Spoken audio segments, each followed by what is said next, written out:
How's it going, everyone? We are here again for some Week 10 trees that make decisions for you, or something of that sort. We're here with Renee Miller. How's it going, Renee?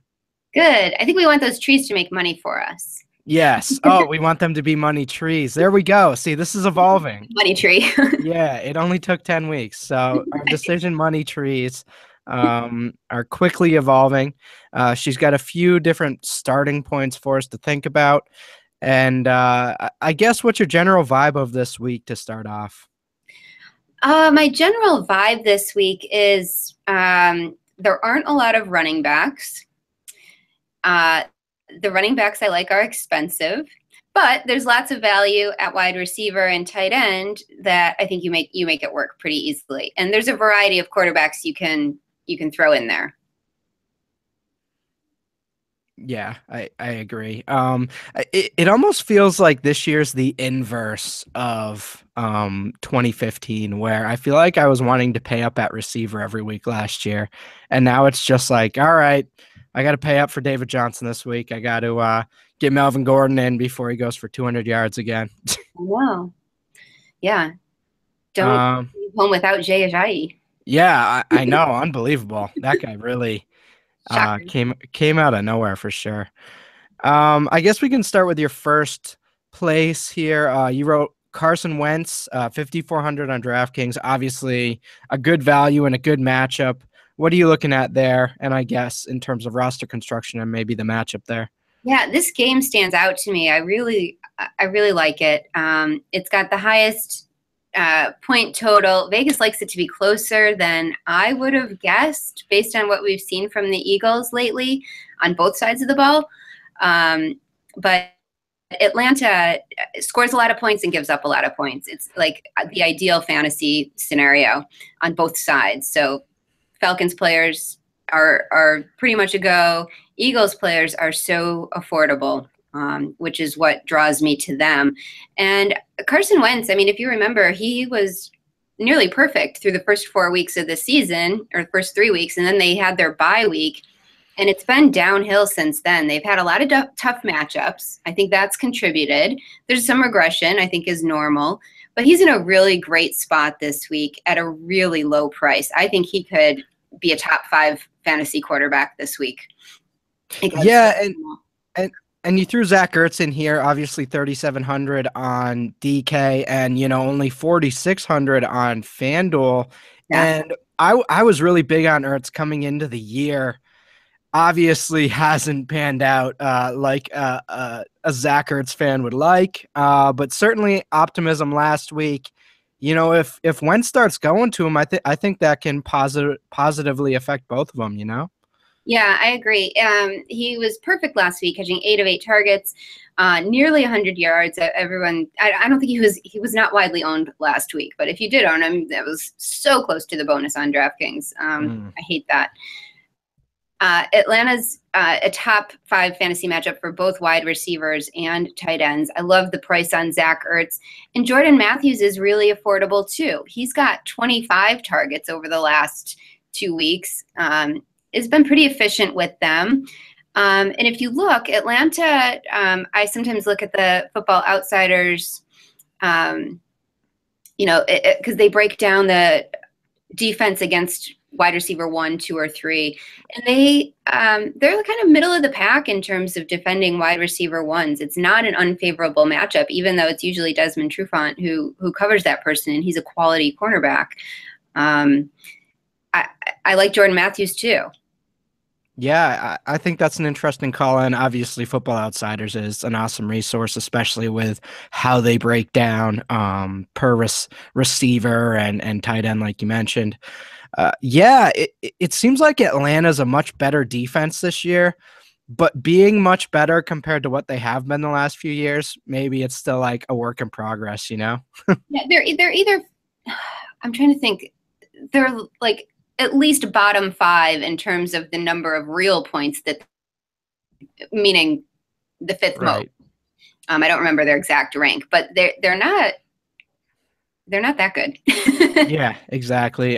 Certainly a much improved team, but I think overall, generally speaking, we're looking for cheap quarterbacks this week. And whether you want to stack Wentz or not, I think he's a really interesting play at that price. Yeah. The next one here, I think, has been the talk of the town.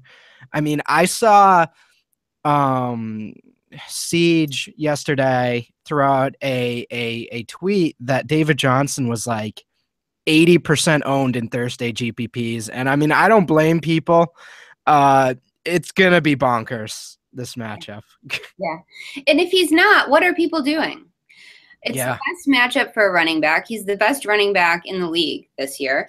What explanation could you give for not using him? You can find value everywhere. It's not hard to do to fit. I mean, you don't have to, use a fifth string tight end. Although based on last night's game, maybe you want to use a second or third string tight end in your lineup this week. Are you referring to devalve there? Yeah, or Waller. Oh my God, I know. Unbelievable. Yeah. But yeah, I mean, most weeks I feel like I can talk myself, at least make an argument. You kind of go through guys and you're like, I really like this play, but what's the, devil's advocate here? There really isn't one unless you're like, all right, I hope he sprains his ankle. I'm going to fade him. Okay. Yeah. Right. That's You know what I mean? That's what you have to be thinking. Yeah, that's the only way. So I mean, there are other good running backs this week. Well, Elliott's in another great situation. I think Booker is probably going to be a little bit lower owned. All this talk about Capri Bibbs is probably going to hurt Devontae Booker, but they're in a terrific matchup with New Orleans this week. Ajayi, we already mentioned. How do you feel? I wanted to ask you. I'm kind of high on Jordan Howard against Tampa Bay this week, but do you think Langford is a threat to his production? At this stage, I don't. And I mean, I'm kind of heading Cutler's way this week. But yeah, I mean, I think I was talking to Jason yesterday. I just think this game's going to be wild. I mean, I feel like that's how I look at the Buccaneers now.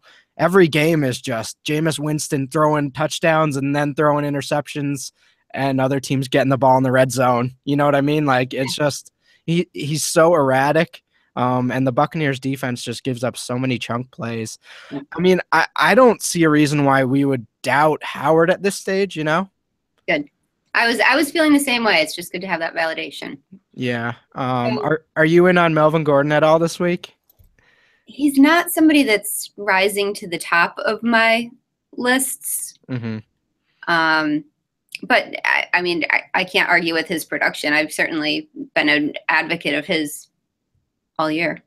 Right. And yeah, I think the basic point is here, David Johnson and figure out the rest. So I guess the one final question I'll have for you is, if there's one position you feel most comfortable paying down at this week, which would it be? I think it's tight end.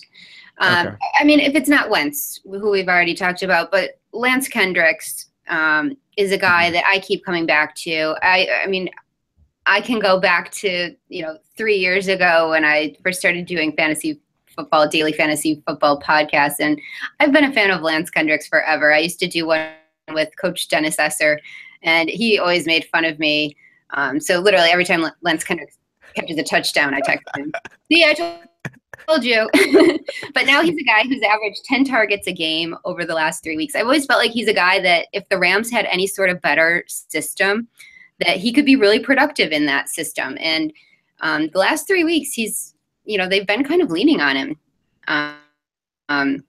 with his targets. He's got double-digit fantasy points on DraftKings each week. Really just needs the touchdown on FanDuel to reach value. And it's a good passing matchup for the Rams. I don't necessarily think they win the game, but he's a guy that I'm very comfortable with this weekend. That's awesome. I was a big Lance Kendricks guy back in the day. Back in the day. Hey, yeah. the day could still be ahead of us. It certainly looks like, out of the bye, Tavon Austin only gets 3 touches, which, I know everyone hates Tavon. I'm not as big of a hater. I actually kind of like him maybe in a better offense, but uh, it just seems like they've resigned themselves to the fact Case Keenum can't like move the ball. Mhm. So it really does seem like Lance Kendricks is becoming an every week guy, and we just kind of see this with tight ends every once in a while, where he's older now, but hey, maybe this is it, Yeah. He's more experienced. He can maybe run better routes, beat Matt, be a better hands guy at the Hmm. point of the catch. And the volume should continue to be there, especially if Todd Gurley is a little gimpy. Man, oh man. Yep. So we're going with Lance Kendricks. We're not thinking about Todd Gurley ever again because he makes us sad. And I mean that's where I'm at this point.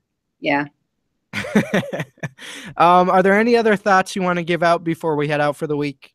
I think just there's a ton of ways to go at wide receiver. So if you are even considering fading guys like Elliott or David Johnson at running back, don't, because you're going to be able to diversify enough at wide receiver and quarterback.